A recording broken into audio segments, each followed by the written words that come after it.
Frío tenemos, sí, afuera. Acá no, Acá pero no, acá tenemos hace un como calor, 5 grados, 4,5 de sensación térmica. Vino el invierno otra vez, no se terminó de ir nunca. Pero en y la bueno, calle y es lo que hay. no se la pasa mal, ¿eh? Está lindo, está lindo. Vías de comunicación Bueno, acá nos dicen. nos quedamos hasta el mediodía, estamos aquí en Déjamelo Pensar. Pueden escribirnos en déjamelopensar@mdelplata.com, buscarnos en Facebook en Déjamelo Pensar o llamarnos, dejarnos un mensaje en su propia voz en el 4535-2222. Lo menos pensado, no pensé que fuera a oír tu pregunta. Bueno, vamos a hacer nuestra clásica ya vueltita de sumario. Abelardo ya se ubicó. Buenos días. ¿Cómo ¿Qué le tal? va, señor Vitale? Repartía el café. Repartía el corresponde. café como corresponde a un caballero. Muy bien, muy bien. Muy bien, acá estamos. Vamos a charlar hoy sobre algo que ya hemos tratado en el programa, que siempre nos interesa y nos preocupa y nos ocupa, que es la clase media en la Argentina. De la que formamos parte. De la cual formamos parte y por eso vamos a tirar algunas puntas y charlar un poco acerca de unos recientes estudios que se han hecho en la Argentina sobre esta temática. Y también vamos a tratar, atención, les pido por favor sean comprensivos. La trata. Vamos a hablar sobre Egipto. Y es un quilombo. Sí, esa zona Así del que, mundo para nosotros es sí, difícil. está lejos, no entendemos nada, no sabemos qué leer, dónde mirar, qué escuchar. Yo llegué Pero hasta las pirámides, después me perdí. claro, más allá de los camellos y las pirámides, Egipto hay mucho. Pero vamos a tratar de charlar un poquitito sobre una situación gravísima que ya lleva varios meses y centenares de muertos en ese país. Muy bien, Sergio Viñeski, buen día. Buen día, ateniéndome al efemérides, Ajá. podemos decir que ayer se conmemoró un nuevo aniversario del éxodo jujeño. Podés decirlo con palabras más sencillas también. Bueno, vamos a recordar cómo los jujeños se fueron cuando venían los españoles. Y también en la semana, como ya lo nombraste en la editorial, que entre paréntesis, nos vamos a quedar sin laburo, Sandra. ¿Por qué? Si vienen ellos. Si bien ellos dicen que no vamos a trabajar nunca más en Nunca nuestra más. vida. Y a quemar todos los cuadros. Talleres de todo, talleres de historia, bueno. Y se conmemoró también 10 años de la anulación de las leyes de impunidad. Y un recorrido por toda esa sinuosa historia, hasta que pudo volverse a hacer justicia en la Argentina, es un poco el tema de la columna. Muy bien. Luciana Dalmazo, buen día. Buen día, ¿Te Sandra. agarré desprevenida, no? No, estamos acá atentos. ¿Qué tenemos en ciencia y tecnología esta semana? Bueno, esta semana se estuvo realizando un evento, la Semana del Sonido, en la ciudad de La Plata. Ajá. Un evento que es la primera vez que se realiza en el país y que reúne, es un espacio de diálogo entre distintos especialistas de varias disciplinas para hablar del sonido. Y uno de los temas que nos preocupa o que nos interesa traer hoy a la mesa tiene que ver con los ruidos. Cuando el sonido, por su frecuencia, por su intensidad, comienza a molestarnos, estamos hablando del ruido que por Sordos definición- ruidos oírse dejan. Bueno, y el ruido, cuando hablamos de ruido, nos lleva a un tema muy interesante que es la contaminación acústica, la contaminación sonora, algo que existe sobre todo en las grandes ciudades, que se da mucho, y de eso vamos a estar conversando en el día de hoy. Muy bien, Cristian Rodríguez, hola. ¿Cómo estás, Sandra? Bien, bien, ¿vos? Muy bien. ¿Y vos? Bueno, hoy tenemos una joya. Sí, otro también. Hablando de taller, uno de los greatest hits del taller, con el que insistíamos mucho, un gran escritor, Salinger, también una personalidad muy misteriosa en la vida real, porque se recluyó. Muy fóbico. Muy fóbico. Casi Nos el campeón. identificamos un poco con Salinger. Sí, pero no tanto. ¿Vos decís Salinger o Salinger? Salinger. Salinger. Girl. Bueno. Y no, porque bueno, se convirtió en un escritor de culto con un par de novelitas cortas y de cuentos que escribió, y luego desapareció para siempre de la escena pública. Nos vamos a concentrar... Murió hace poquito, ¿no? Hace un año. En el 2 2010. años. Ah, sí. Con el mito de que tiene muchísimo guardado como en una bóveda para publicar, pero todavía no se publicó nada. Pero bueno, nos vamos a concentrar en los 9 cuentos de él, que es el libro que compila, los otros son novelitas, toda su producción en prosa breve y en un cuento Toda la particular. historia de la familia Glass. Y toda la historia de la familia Glass. Sí, es increíble. Él escribió toda su obra sobre una familia imaginaria, los Glass, que es vidrio, ¿no? Es maravilloso, la verdad que Salinger es un Salinger. Es un placer. Y Karina Micheletto, finalmente, ¿cómo le va? Muy bien, buen día equipo, buen día a todos. Y esta semana se entregaron los premios Gardel a la música. Sí, yo los estuve viendo un rato. ¿Sí? Sí. ¿Aguantaste cuánto? Un rato, era largo, Era largo, un rato. Tenía sus intermedios musicales no siempre bien logrados en la ceremonia de entrega.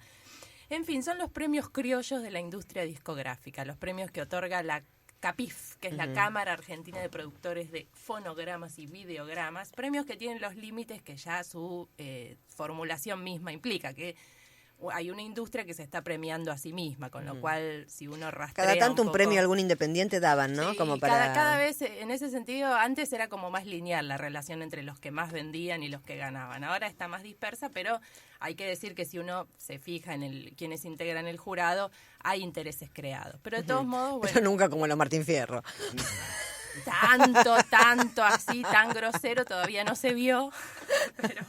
Pero digo, es bueno empezar a ver, así como ocurrió con los Martín Fierro, que esto fue siempre así, este año Blanquear, fue demasiado bueno, ¿quién lo da? Claro, está bien, es el punto de vista de la industria, ¿Cuál es un es la punto de vista legitimidad válido que que se tiene? sabe cuál es. Exacto. Si bien hay músicos y periodistas también integran el jurado, pero son los menos, digamos. Ajá. Bueno, y el ganador del Gardel de Oro fue Abel Pintos, Sí. un muchacho con una carrera muy interesante, que ha sabido, por ejemplo... Él venía del folclore y se hizo más pop. Él venía del folclore, de hecho es raro porque ganó como mejor artista pop, Ajá. y su origen es del folclore. Y pero Es lo que hace ahora es medio pop. Es medio pop, pero mantiene Yo te digo todavía porque en mi temas. caso lo escucho sin parar porque a mi hija le gusta. Me dijiste. No, de hecho es raro porque, por ejemplo, en Cosquín gana como consagración de figura folclórica y acá gana como artista pop.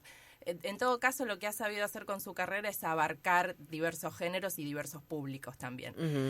Ganó por Canción del Año y Mejor Álbum Artista Masculino por Sueño Dorado, que vamos a escuchar. ¿Sueño Dorado? No. No, ¿qué ¿Por escuchamos? qué? Porque estuvo sonando toda la semana en todas las radios. Vamos a escuchar otro tema de él en una versión que hizo en Encuentro en el Estudio, en este ciclo tan lindo del canal Encuentro. El tema se llama Aventura y es así romántico, Ay, para qué enamorarse lindo, mucho. qué lindo.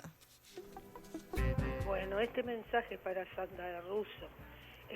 Los que te ofenden son los hijos del odio, el odio que fue generando este sinvergüenza de Clarín y La Nata. Pero hay muchos que te apreciamos y no lo creemos. Así que tenés todo mi cariño, Rosa de Wilde.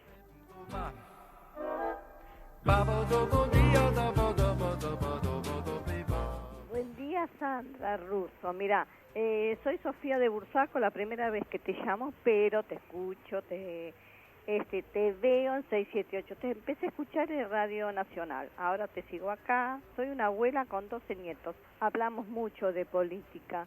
Amo a mi presidenta, amamos y la admiramos. Y estamos 100% con este modelo. Buen día, Sandra, te hablo Oscar de Barraca. Realmente todo eso que estás haciendo, el prólogo que hiciste de tu programa, realmente coincide con mi pensamiento. Te agradezco. Un beso. Gracias por los mensajes. Ustedes no saben lo importantes que son para nosotros. Bueno, Abelardo, volviendo a la escena nacional, volviendo al electorado nacional, ¿qué podemos agregar? ¿Qué podemos agregar? Tratar de seguir pensando por qué, como argentinos, reaccionamos como reaccionamos y sobre todo las particularidades que tienen estas reacciones. En líneas generales, muchas veces intentamos, y cometemos un error al hacerlo, dar como totalidad lo que no es totalidad. Y por eso nosotros siempre tratamos de reflexionar y estamos atentos a cuando en la Argentina estudiamos las clases medias. ¿Por qué?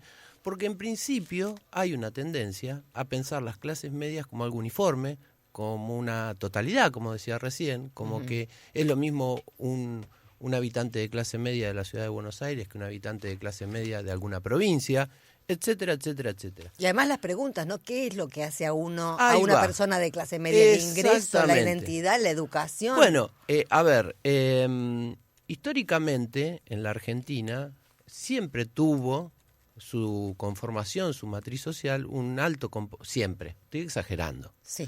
Digamos que por lo menos desde principios del siglo pasado empieza un crecimiento de la clase media que tiene su máximo esplendor este crecimiento con el peronismo y luego del primer peronismo.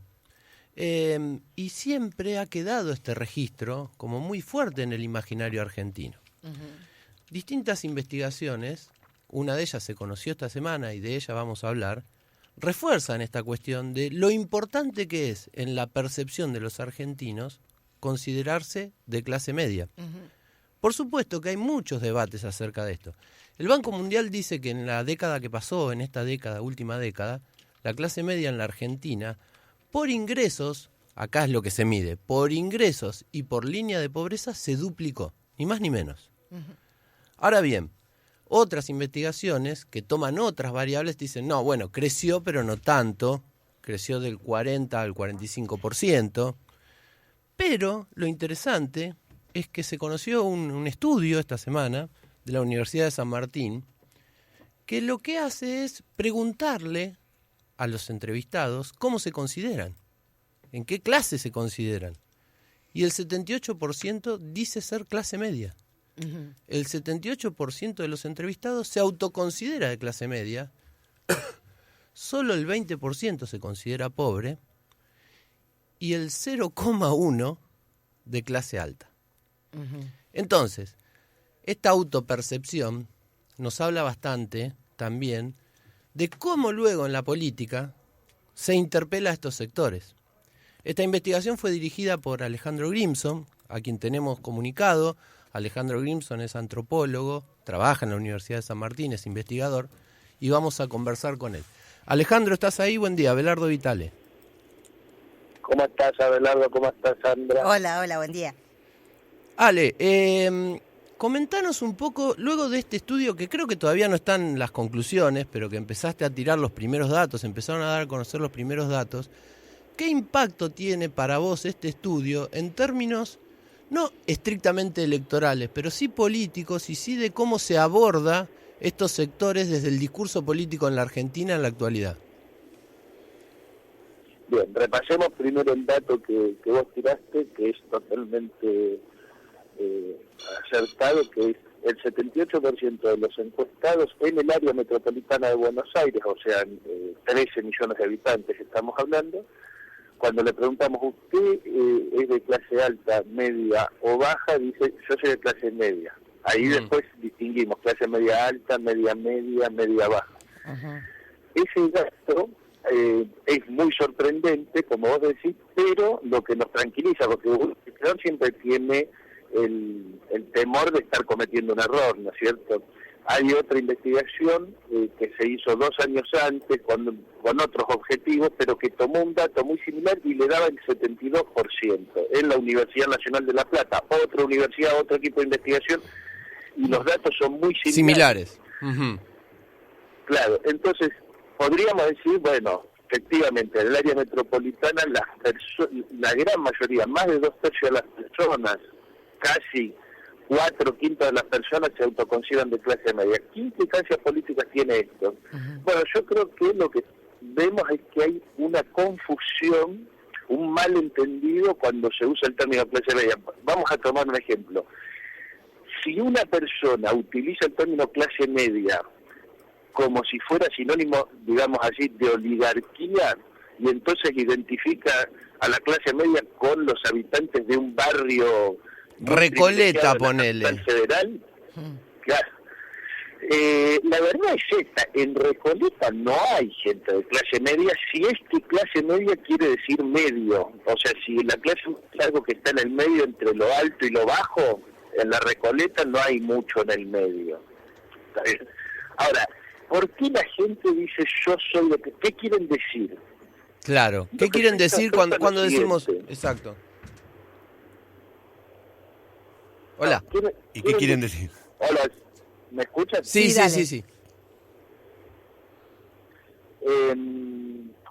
Yo entiendo que lo que quieren decir es lo siguiente. Si tienen un de universidad, y se amplió mucho la matrícula universitaria en estos años, son de clase media. Si tienen una casita, si tienen un autito, y quizás si tienen una motito, son de clase media. Lo que quieren decir es, mira, nosotros no somos ricos, y nosotros somos pobres. no somos millonarios, pero no vivimos en casa de chapa, ¿no? Entonces, dentro de ese mundo, por supuesto, algunos te dicen, o sea, el 20% total dice yo soy clase media baja, ¿no es cierto? Y aproximadamente el 50% dice yo soy clase media. De todas maneras, el porcentaje que dice yo soy clase media es altísimo.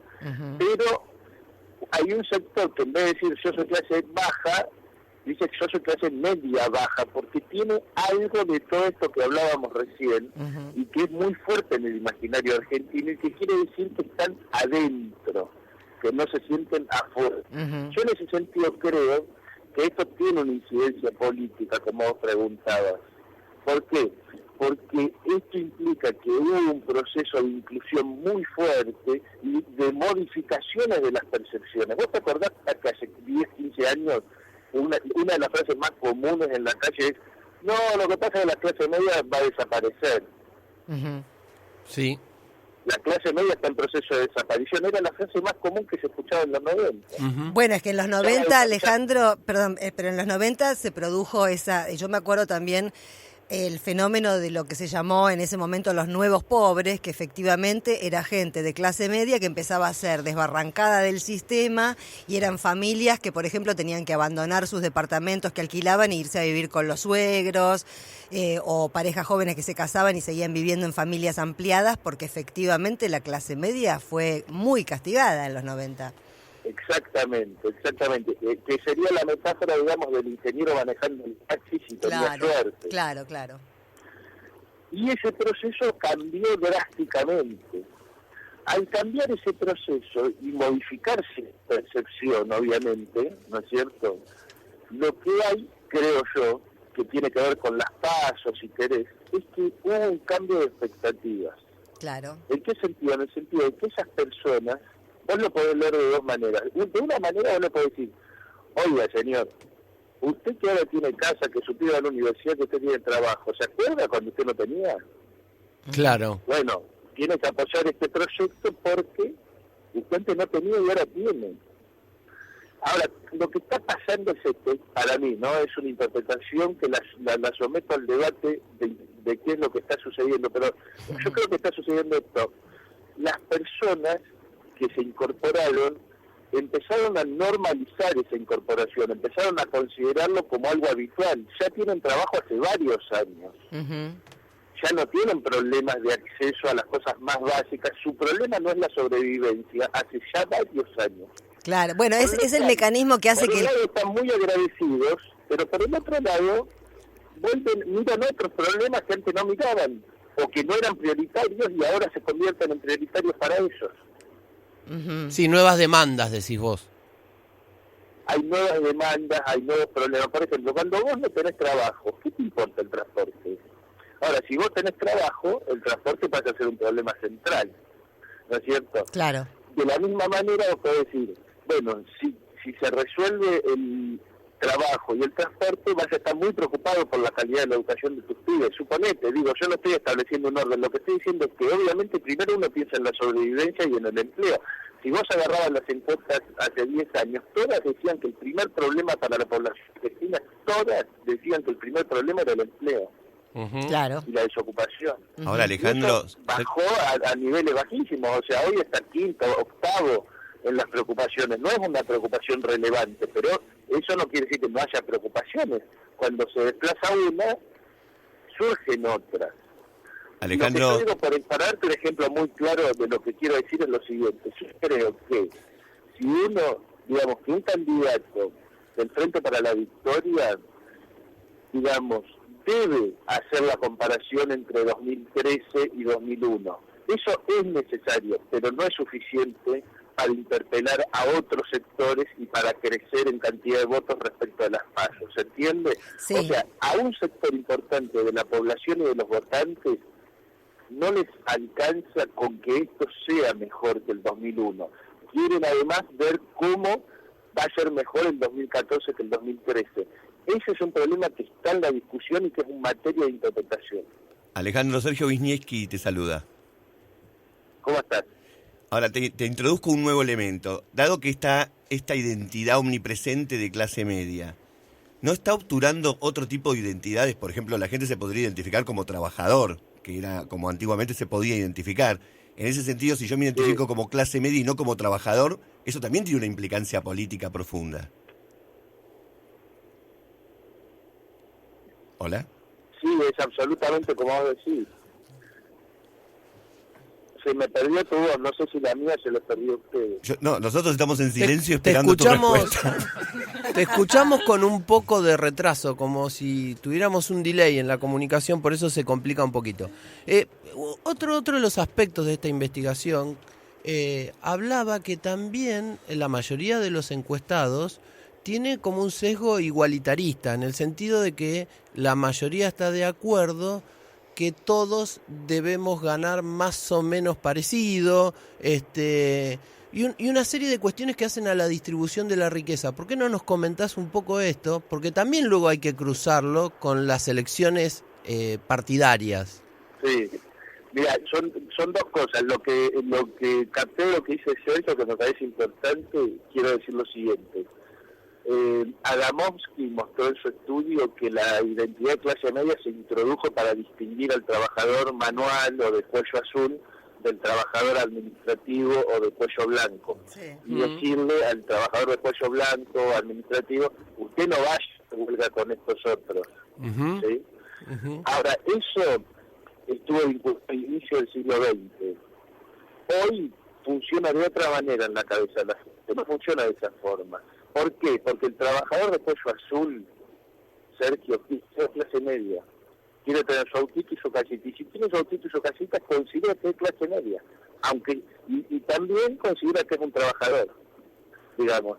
Pero eso es lo que estamos viviendo, que antes clase media se oponía a trabajador y hoy clase media se opone a pobre y a rico. Pero no. Hola, creo que perdimos la comunicación, ¿no? Me parece. Sí, bueno, me parece que sí. Estábamos hablando, igual lamentablemente se cortó. Muy Estábamos hablando con Alejandro Grimson, sí. Investigador de la Universidad Nacional de San Martín, antropólogo. Para cerrar, yo le había preguntado esta cuestión de si los entrevistados tienen una tendencia al igualitarismo o no, en el sentido de la mejor distribución de la riqueza y de los ingresos. Y también aquí hay algunas paradojas, porque por un lado el estudio muestra que la mayoría está de acuerdo con que todos deben ganar más parejo, sí, que una empleada doméstica debe ganar más dinero, que un médico debe ganar más, pero cuesta encontrar esta concepción de que para que algunos ganen más, otros deben ganar menos.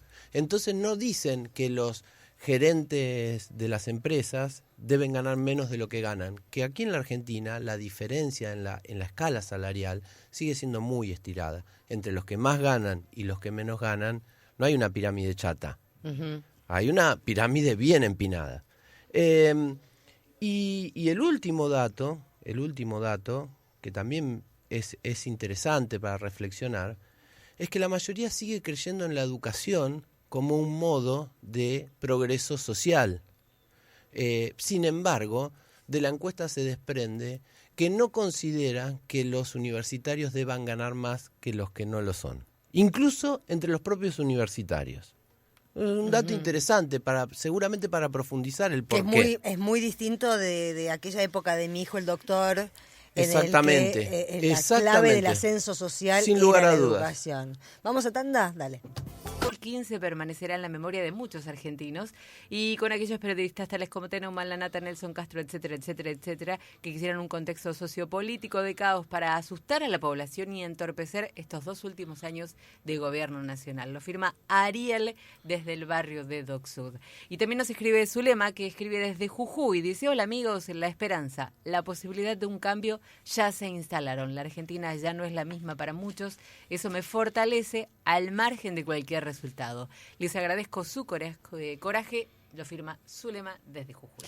Muchas gracias. Hablando de Jujuy, hoy una de las noticias del día es que la Cámara Federal de Salta confirmó el procesamiento del dueño del ingenio Ledesma. La Cámara es de Salta, pero el ingenio Ledesma ocupa parte de Salta y está su mayor parte en Jujuy. Carlos Blaquier es el dueño del ingenio Ledesma y el otro día estaba pensando, fui a dar una charla a San Juan y pensaba, o mejor dicho expuse, cómo tardamos, 30 años tardamos en llamarle al proceso de reorganización nacional, tal como se bautizó a sí mismo la dictadura, dictadura cívico-militar. 30 años para cambiar. Después uno se pregunta por qué tanta lucha por el nombre de las cosas, ¿no? Por el lenguaje. Y ese es un ejemplo fantástico de cómo una dictadura llega, se llama a sí misma proceso de reorganización nacional. Eso queda durante años sin ser analizado, ¿no? Sin ser conceptualizado. A ver qué querían decir, porque yo estoy diciendo algo cuando hablo de un proceso de reorganización nacional. Querían cambiar el paradigma, de hecho lo cambiaron. Pero recién entrada, ya muy entrada la democracia, se abandonó la idea de hablar de proceso. Los dirigentes políticos, los periodistas, todo el mundo hablaba del proceso, incluso ya llegada la democracia, y se tardó muchos años en llamarle dictadura a la dictadura, y recién ahorita, después de que se derogaron las leyes de impunidad en este último tramo, se le ha empezado a llamar dictadura cívico-militar, y en ese contexto Blaquier, que era un propietario del ingenio Ledesma, ustedes recordarán la noche del apagón, está siendo juzgado después de tanto tiempo, y este es uno de los motivos, creo yo, de tanto enrarecimiento del clima, porque se está tocando a aquellos que creían que jamás se los iba a tocar. Ahora sí, a Radio del Plata llega la información. Hablo Oscar de Santa Fe. Felicitaciones, Sandra. ¿Cómo abrís los ojos verdaderamente, ¿no? Seguí siempre así, no te canses nunca. Seguí siempre adelante. Muchas gracias. ¿Qué tal? Buen día, Sandra. Por ahí lo que voy a decir es muy largo y no podrá salir al aire, pero cuando uno iba al colegio hacía un problema de matemáticas, si uno hacía mal planteo, la solución era equivocada, evidentemente. Yo creo que vos tomás las cosas minimizándolas. Acá estás luchando contra un poder terrible, que son los medios, en este caso Clarín, La Nación, que están cuidando sus intereses, pero no sus intereses económicos que están podridos en plata, sus intereses en cuanto al poder, el poder en sí. Bueno, Sandra, buenos días, Alberto de Merlo.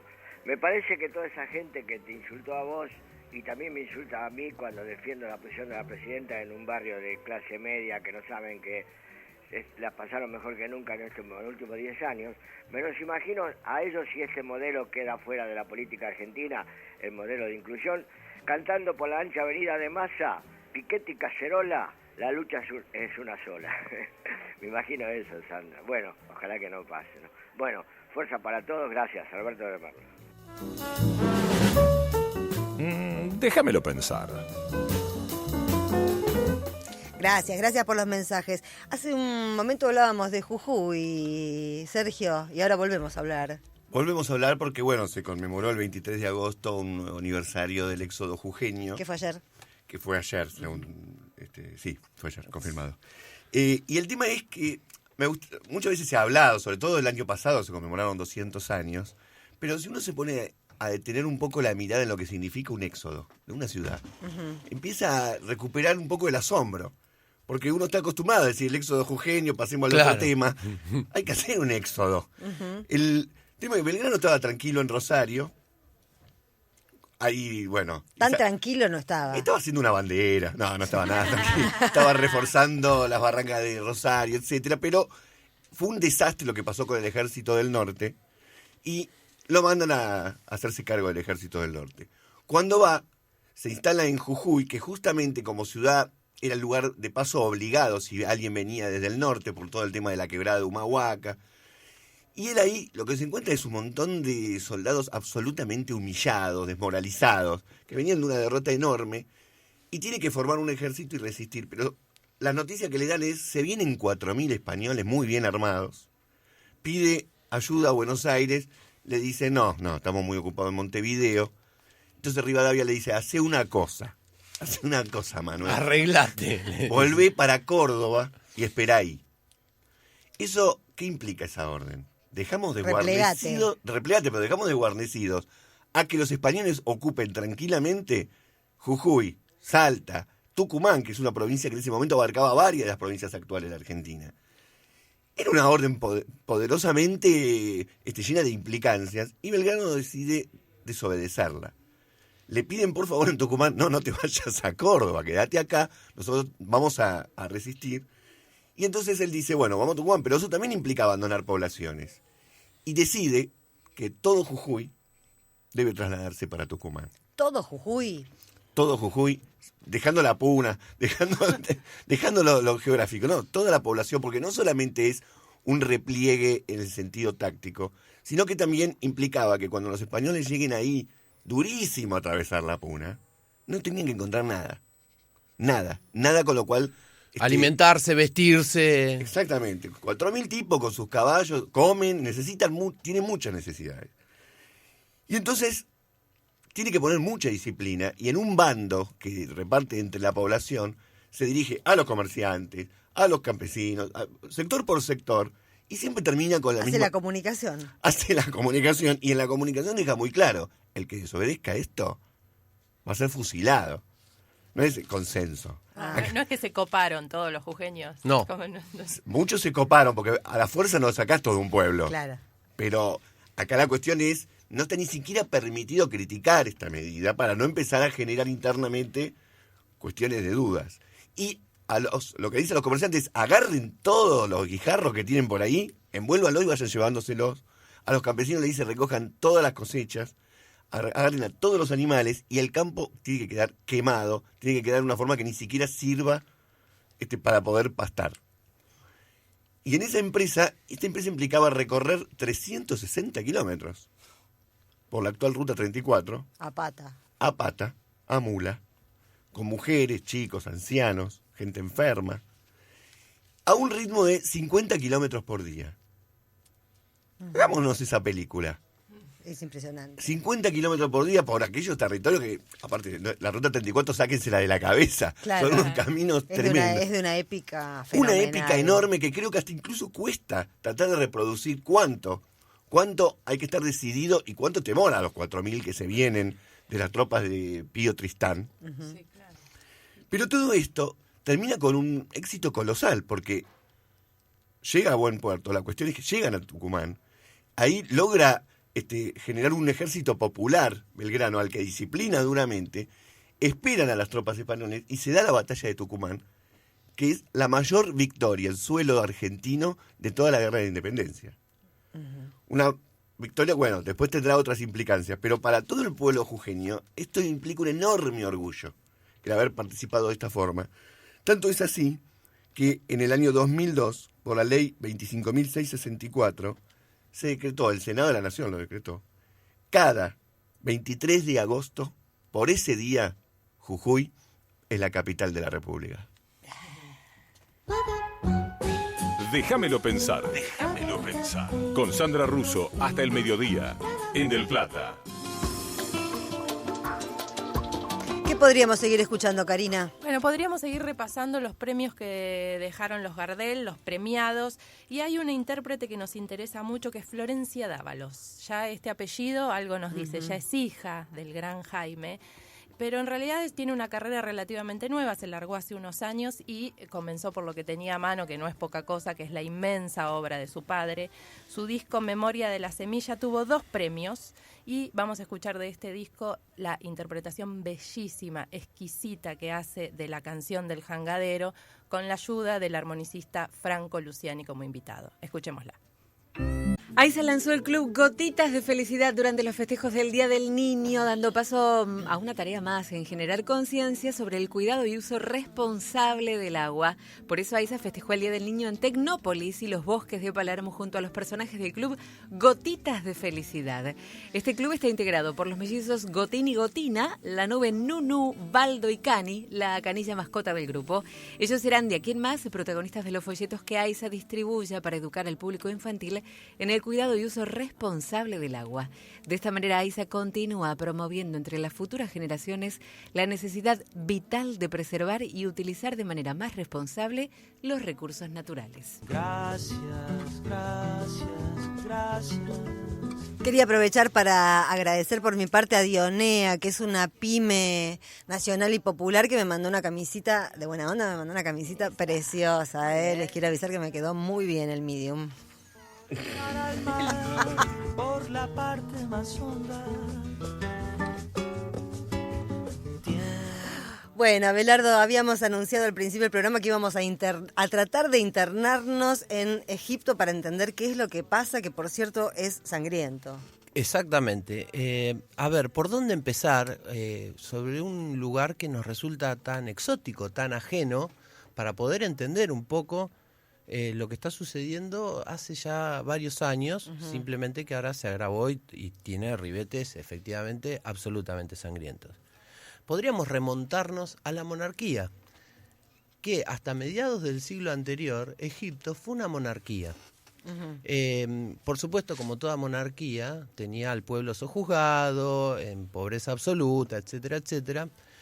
Y muy a tono con esos tiempos, se termina imponiendo un grupo de oficiales militares, comandados por Nasser, que digo a tono con esos tiempos porque, digamos, una corriente mundial de militares nacionalistas, Nasser fue un militar nacionalista, similar a lo que sucedía en Brasil, lo que sucedía aquí en la Argentina. ¿En qué década más o menos fue 50. esto? 50. En el año 52 toma el poder Nasser. Tiene un gobierno que empieza a dar efectivamente soluciones, sobre todo en términos de pobreza, de integración social. Es sucedido Nasser cuando fallece por Sadat. Recuerdan que luego es asesinado. Sí. Sadat, un tipo que intenta mucho la paz en Oriente, la paz en Medio Oriente, pero al mismo tiempo se ve obligado a ir a más de una guerra. Bueno, todo esto desemboca en un retroceso con la asunción de Mubarak, otro militar que gobierna Egipto ni más ni menos que por 30 años. Mubarak tiene el poder en Egipto durante 30 años, con las oscilaciones que vive el mundo. Empieza también heredando una tradición nacionalista. Ya en su momento Sadat mismo pasa de tener una fuerte alianza con la Unión Soviética a abrirse a Occidente y un acercamiento a Estados Unidos. Esto los grupos radicales de Egipto se lo facturan fuertemente. Mubarak, y a qué sí nos acercamos a la actualidad, gobierna hasta enero de 2011. Desde el siglo pasado, 30 años hasta 2011. En ese momento, ese verano argentino, se produce lo que fue conocido como las primaveras árabes. No sé si recuerdan. Pero empezaron por Túnez, ¿no es cierto? Y siguieron empezaron por Egipto. en Túnez, siguieron en Siria, pero fueron rápidamente acalladas. Y en Egipto tienen, sí, un impacto muy fuerte. Fueron conocidos como también la primavera de colores, las marchas de los colores. En ese momento hubo toda una corriente mundial que hablaba de la importancia de Twitter y Facebook en estas manifestaciones en Oriente. También en aquel momento salieron algunos artículos que a mí me llamaron la atención y que daban cuenta de que había algunos blogueros y activistas de las redes sociales tunecinas y egipcias que habían estado en Washington. Bueno, efectivamente, ahí va. Todas estas acciones de inteligencia y de propaganda luego fueron compiladas en un libro que fueron quienes llevan adelante en ese momento esta acción de protesta ciudadana, porque en definitiva eran fuertes protestas ciudadanas, buscando mayor democratización, mayor participación, etcétera, etcétera. Tienen un libro de cabecera, ahora yo no recuerdo el nombre, que es un manual de activismo cibernético, y que efectivamente retoma este manual. Quien lo escribe en realidad es un altísimo consejero de la CIA, que seguramente tiene altísimas intervenciones en estos conflictos. Ya llegaremos a eso. La cuestión es que la primavera árabe derroca a Mubarak. La movilización popular derroca a Mubarak, asumen las Fuerzas Armadas el gobierno, llaman a elecciones y en mayo de 2012 es electo presidente de forma democrática Mohamed Morsi. ¿Quién es Mohamed Morsi? Es un representante de la hermandad musulmana. O sea, es un partido político que en Egipto estuvo mucho tiempo proscripto, perseguido, acostumbrados a estar en la clandestinidad, pero obviamente con un fuerte componente religioso. Claro, confesional. Sin embargo, también con una alta participación política. Y ganan las elecciones.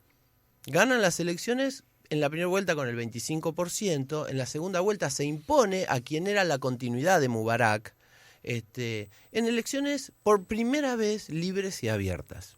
¿Qué sucede? La hermandad musulmana, si bien tiene un fuerte poder en Egipto, no era mayoría. Y no logra nunca consolidar en estos años el suficiente armado de consenso para poder tener un gobierno que se esperaba muy transformador. Defrauda de algún modo las expectativas creadas y empieza la reacción de aquellos que habían sido desplazados del poder, ni más ni menos que las Fuerzas Armadas. Porque las Fuerzas Armadas rápidamente son descabezadas cuando asume Morsi, y pone al frente, y esto les va a sonar conocido, quita todos los primeros mandos y pone al frente a un militar mucho más joven de lo que tradicionalmente alcanzaban los más altos cargos, y no es ni más ni menos que este militar quien le da el golpe de Estado hace 2 meses. Ajá. Bastante parecido a lo que vivimos en Latinoamérica muchas veces. Gobiernos democráticos que, intentando renovar las Fuerzas Armadas, terminan siendo ellos mismos, esos gobiernos, las víctimas de quienes promocionaron dentro de esas Fuerzas Armadas. La cuestión es que los hermanos musulmanes son quitados del poder, estamos hablando de junio, julio de este año, y a partir de ahí todo se empieza a ir al carajo. Uh-huh. ¿Por qué? Porque los musulmanes, los de la hermandad musulmana, comienzan a activar en las calles, empiezan a salir a protestar, por lo que claramente es un golpe de Estado. Y el ejército comienza a reprimir cada vez más salvajemente. Ya hay más de 1000 muertos en Egipto desde que fue destituido Morsi hasta estos días. Una salvajada. Muy fuerte represión. Los analistas internacionales se preguntan por qué. ¿Por qué esta represión tan salvaje? Y algunos intentan explicarse esta represión con dos problemas geopolíticos de largo alcance. Por un lado, algunos especulan con que los militares egipcios quieren poner a los hermanos musulmanes ya en el lugar del terrorista, uh-huh, en el lugar de la clandestinidad más absoluta, de algún modo terminar asociándolos a Al-Qaeda y de este modo tener el apoyo de Occidente para continuar en el poder. Es un disparate, la verdad que es un disparate. Por otro lado, a su vez, los grupos radicalizados también de Oriente, ¿qué dicen? Buenísimo que se pudra todo, porque la sociedad con todo podrido se va a radicalizar y hay más terreno libre para la Guerra Santa. Bueno, en esto estamos. Y lo que se está en estos días viviendo, aparte de una profunda represión que ya ha hecho retroceder, al principio las marchas de la hermandad musulmana eran absolutamente multitudinarias, cientos de miles de personas. Ayer ya no lograron casi movilizar más de 10.000 personas en la capital. Pero hubo 1.200 muertos en 5 días. Exactamente. Aparte de que encarcelaron a toda la conducción del partido, está toda encarcelada. Se está viviendo una dictadura, claramente. Y mientras tanto, Estados Unidos, que siempre tiene que ver con estas cosas... Y siempre maneja eso. Los hilos en esa región los maneja Estados Unidos.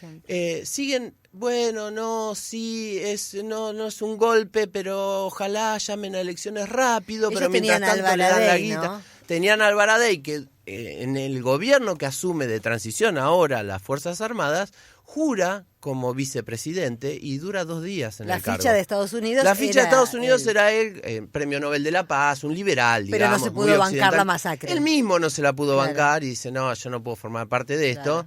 Y renuncia en 2 días. Veremos, mientras tanto el Fondo Monetario sigue discutiendo si le da el crédito o no. Mientras tanto Europa y la Comunidad Europea discute si siguen dando la asistencia financiera o no. Todos estos problemas políticos absolutamente agravados, nunca sabemos en estas cosas, causa-consecuencia, consecuencia-causa, por una profunda crisis de la economía egipcia. Digamos, Egipto tiene centralmente, como modo muy importante de divisas, adivinen qué, Las pirámides, el turismo. ¿Te animás a ir a Egipto hoy? Y no se anima nadie.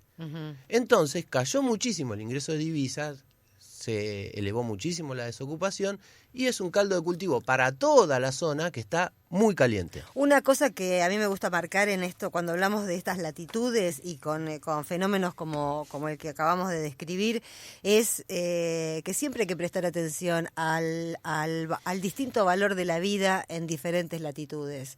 Hemos visto durante estos últimos 2 años, 1 año y medio, protestas en Europa, y que fueron consecuencia de lo que se llamó primavera árabe. Sí. Sin embargo, los territorios sacrificables, ahí donde en una semana no pasa nada si alguien mata a 1.200 personas, siguen siendo los mismos. Asia, África, y tenemos que cuidar que América Latina ya no entre dentro de esos territorios sacrificables. Qué precioso lo que estamos escuchando, Karina. Qué lindo. Yo lo escuché ayer, me parece, en vivo, en el programa en vivo. Y ahora vuelve. Sí. La que estamos escuchando es Ana Prada, esta cantante, intérprete, compositora uruguaya que tiene un estilo muy propio y que ha aparecido así en la escena como una de las figuras uruguayas más interesantes, que forma parte de esta nueva movida de intérpretes y compositores uruguayos, pero de una marca propia muy, muy linda, que con un toque de humor, con una mirada muy sensible, muy femenina. ¿Por qué hacemos esta introducción? Porque la tenemos en línea, Ana Prada. La saludamos. Buen día, Ana. Hola, buen día. Qué gusto saludarles. ¿Cómo están? Bien, Ana. Bien. Contentos de hablar con vos y de anunciar además que vas a estar presentando esta misma canción que estamos escuchando y muchas otras de tu disco nuevo esta misma noche. Así es. Hoy de noche en Niceto Club, ahí en Niceto Vega y Humboldt casi, a partir de las 21 horas. Bueno, estamos con toda la banda, con invitados, con invitadas especiales que también han grabado en el disco, como Yusa de Cuba, Keshi de España, está María Rosa también, que es una cantante uruguaya que participa, y bueno, y toda la banda, y muy entusiasmados todos por esta presentación aquí en Buenos Aires, que es como, bueno, el lugar que más expectativa nos está dando hasta ahora, porque qué sé yo, es Buenos Aires, ¿viste? Y es Niceto, que está buenísimo también, así que estamos como muy contentos. Claro, para un artista uruguayo siempre como que Argentina forma parte de la escena, ¿no? Tienen un país que se les termina medio rápido. Absolutamente, somos muy pocos, somos 3 millones y es un país muy pequeño.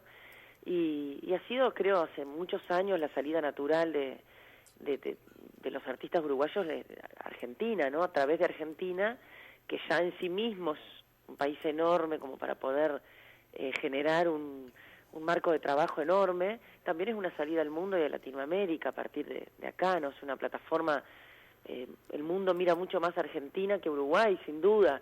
A mí me ha pasado de andar por ahí y decir que soy de Uruguay, te diré que casi nadie en Europa, en países cultos, donde vos quieras, decís Uruguay y son muy pocos los que nos conocen. Sí, pero es porque no son tan cultos, Ana, no porque Uruguay sea muy chiquito. La verdad que sí. Verdad. Pero me he quedado sorprendida. En España, por ejemplo, tienen mucho desconocimiento sobre Uruguay, sobre todo, y creo que América Latina en general. Pero bueno, siempre hay un periodista uruguayo que a mí me encanta lo que dice que Argentina es el único país del mundo que sabe dónde está Uruguay y además nos quieren. Entonces, claro, es natural que salgamos por aquí. No solo los queremos, sino que hasta te diría, hay todo un mito alrededor del uruguayo, la uruguayitud, ¿no? Se supone que el uruguayo es un tipo bueno, que topa mate. Sí, que todos los toma uruguayos mate. son copados. Yo creo que Uruguay tiene un poco, incluso en Montevideo, su capital, tiene tiempos más provinciales, para lo que ustedes serían los tiempos más de provincia. Tomamos mate. Yo el otro día sacaba la cuenta lo que se demora en tomar un mate uruguayo, que es enorme, es más grande que el argentino. Es más como el del norte de acá. Acá la gente se sienta a tomarse unos mates como quien se toma un té, un café, es un ratito, se toma un mate, se come una galletita, qué sé yo. En Uruguay es permanente. Y el otro otra vez sacaba la cuenta, la cantidad de segundos que uno pierde tomándose un mate, y así es todo en Uruguay, ¿entendés? O gana, Ana. Claro. ¿Se pierde o gana? Eso a mí me gusta que ojalá no se pierda nunca, pero tenemos esa cuestión. Igual no somos ni tan buenos ni tan nada, hay de todo como en todos lados, pero me encanta ese un poco de mito que hay con el Uruguay, es verdad. Sí, pero como que asociamos que porque tienen estos ritmos y esta manera que vos marcás muy bien, se supone que son más buenos. Sí, más bueno, nada.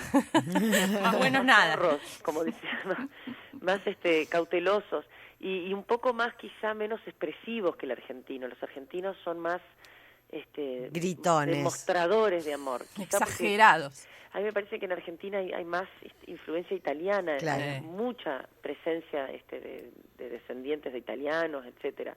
Y en Montevideo hay más esa cosa española, un poco más recatada, más seria. Entonces parecemos más modositos, pero no sé hasta dónde. Ahora, Ana, en tu nuevo disco vos decís Soy Otra. Ese es el título del disco, el título de la canción que escuchábamos recién. Y venís de otros 2 discos donde decías, primero Soy Sola, ahí Ajá. arrancamos. Después Soy Pecadora. Así es. Y ahora Soy Otra. Sí. ¿Cómo es esto, estas definiciones que haces desde tus discos? Y es, qué sé yo, en realidad al principio empezó siendo solo un título, Soy Sola, como mi primer trabajo solista, como un dicho medio de campo muy popular en Uruguay, aquí también se usa, el Soy Sola, y que después nos dio todo un jueguito del ser y y estar solo, que ser solo somos todos, porque somos seres únicos, toda esa cuestión que se puede filosofar en base a eso, que no es nuevo, es una pregunta constante de la humanidad, ¿por qué somos quienes somos? ¿No? Esa cuestión del ser. Entonces, bueno, dio ese jueguito ese primer disco, pero bueno, ese nació solo. Y después surgió Soy Pecadora y en base al anterior ya me gustó para ponerle como un chistecito, ¿viste? Ahora soy pecadora, dejé de ser sola, eso también dio un juego. Y a partir de Soy Pecadora sí que empecé a pensar como que en el tercero sea como un cierre de la trilogía. Incluso ya existía el nombre del disco antes que la canción. Esta canción es música de Ariel Polenta y letra mía. Y en base hablando de los conceptos de ser otra, de quizá en este momento de mi vida, por un tema de edad, ya me siento que he cambiado mucho, que estoy como ya plantada en un camino, que es el de la composición, el del canto, el de este oficio tan lindo, que estos 3 discos me han afianzado en este oficio. No solo por una cuestión de que por suerte me he hecho de algún público y he recorrido un camino en ese sentido, sino que me ha afianzado a mí, desde mi propia visión de mí misma, hacia dónde quiero ir y qué es lo que quiero seguir haciendo el resto de mi vida. Entonces, un poco Soy Otra también por eso. Y después trabajando otros conceptos que, como dice la canción, entrada en los 40, uno se reformula respecto de la vida, del amor. ¿Vos sos entrada en los 40, Ana? Sí. Ay, no pareces para nada. ¿Cómo que re parezco? Es divina. Sí, sobre todo me doy cuenta cuando empiezo a acordarme de todo lo que he hecho en mi vida y lo que he trabajado y lo que he vivido, digo, sí, tengo 40, sin lugar a dudas. Escuchen lo que dice sobre esto en la canción Soy Otra, Ana Prada, la letra es suya. El amor es una trampa para conservar la especie, la verdad no nos vamos a escapar. Y ahora entrada en los 40 me enteré y cambié. Es un poco... Este disco fue un disco que nos agarró trabajando mucho, tocando en muchos lugares y con mucha movida, y fue un disco que compuse con varios coautores.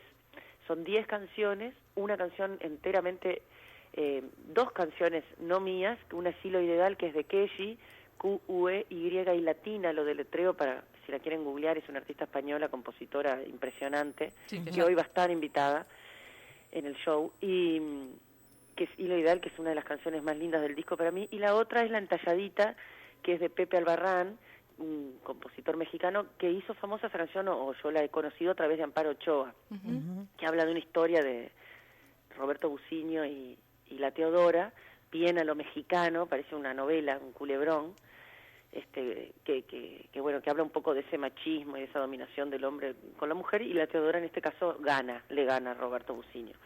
Es una canción que bueno, me encanta, me gusta mucho.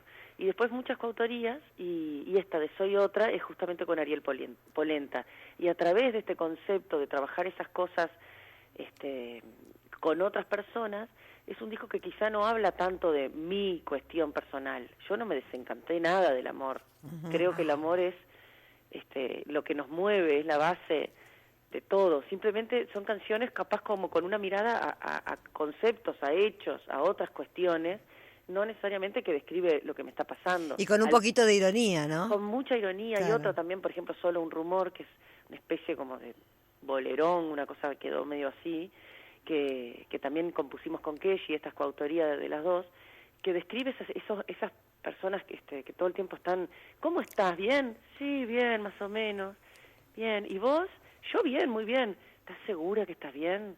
No, sí, yo creo que estoy bien. Pero no sé, ¿estás segura? Obvio, si te empiezan a preguntar y a meter el dedo en la llaga, obvio que te algo pones se va a mal. encontrar. Pensándolo, si uno lo piensa bien, no está tan bien. Estoy cansada de esto, estoy cansada de regocijarme en el dolor, de estar siempre buscando la cosa oscura. No es que haya sido tan así antes, pero es como que ahora en los últimos años estoy como con eso más presente, como con esa cuestión de alejarme de esos lugares donde uno queda como ahí, como patinando en esas situaciones.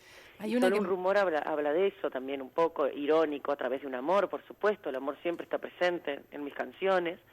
Y bueno, entonces esa cuestión de ser otra también fue para ahí, ¿no? Para tomar situaciones que también tienen que ver con otras personas, puestas en primera persona, pasadas por esta forma que cada uno tiene de ver el mundo. En este caso, las coautorías con Keshi, es la visión de ambas, y bueno, tiene muchas de esas cositas el disco. Hay una que el título me encanta y con esta nos vamos a despedir e invitar a compartir con los oyentes. ¿Dónde vas a ir que más valgas?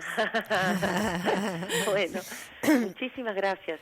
Yo voy esta noche, Ana. Bueno, te espero ahí. Sí. Un beso bien grande Bueno. y nos estamos viendo. Dale, Pronto. dale. Hasta luego. Un beso, Ana. Besito, chao. Conversábamos entonces con Ana Prada esta misma noche en Niceto Club, allí en Avenida Coronel Niceto Vega 5510. Va a estar presentándose con toda su banda y con invitadas internacionales, como nos anunciaba.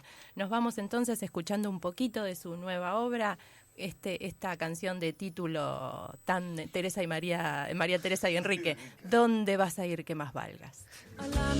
Hola, buenos días, Sandra. Escuché tu relato sobre lo que te sucedió en el shopping. Qué pena no haber estado ahí y haber salido en tu defensa. Hace años que te sigo, te leía en la revista Humor, te veo a veces en 678. Te digo que no soy peronista, pero sí soy demócrata y defensora de este gobierno. Voté a Cristina, voté a Insaurralde, soy de Lomas. En fin, me gusta muchísimas cosas lo que está haciendo.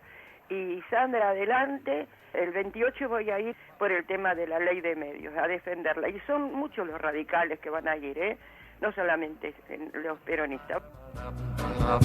Hola Sandra, buen día, soy Vicky de Villa Pueyrredón. Decime cómo podría rescatar tu diálogo de la semana pasada con Dora Barranco, que estuvo deliciosamente imperdible.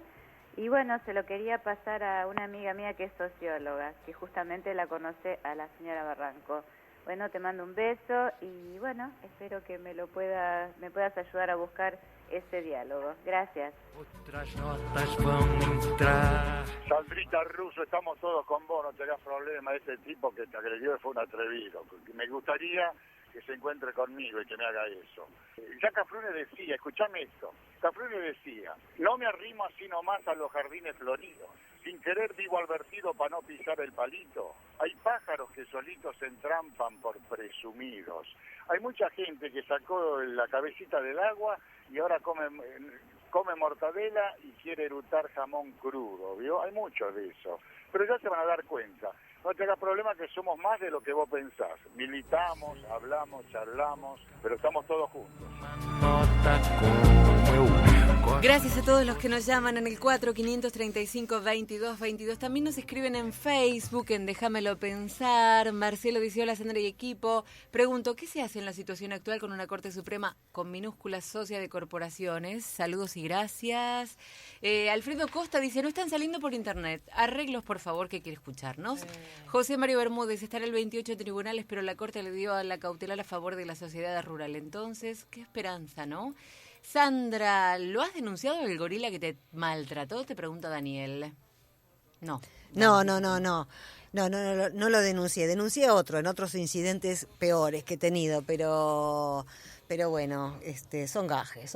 ¿Qué decías, Cristian? No, para la oyente que pedía tu diálogo de la semana pasada. Con Dora Barrancos, la entrevista a Dora Barrancos. Está subido el programa completo, le falta solamente la editorial, pero está el diálogo con Dora Barrancos. Si va a facebook.com/Déjamelo Pensar, va a encontrar el programa completo subido en YouTube. Igual estamos tratando ahora de sistematizar esto de que salgan las notas o de que se graben los programas enteros, que hasta ahora hemos tenido alguna desinteligencia aquí con la radio.